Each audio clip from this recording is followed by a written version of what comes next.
Capetadinho esse filho da puta, né, Rafael? Filho da puta.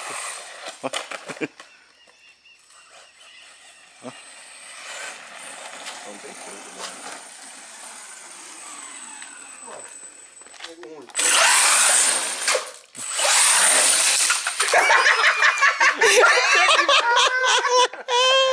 Peraí, cadê a rodinha? Deixa eu parar.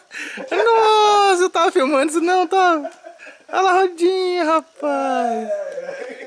não é pneu, moço. Não foi a roda, não. Ai, que legal. Moça, a roda tá aqui, ué. É o pneu, senhor. Aqui. Doido.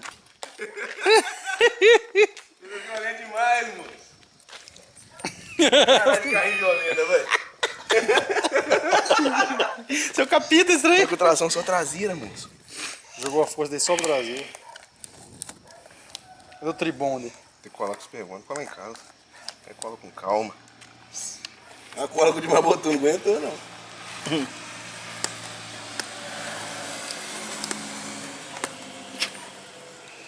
Rapaz, rebite tá na alma também. Foi até bonitinho esse trem tão rebitado, hein? Caveirão?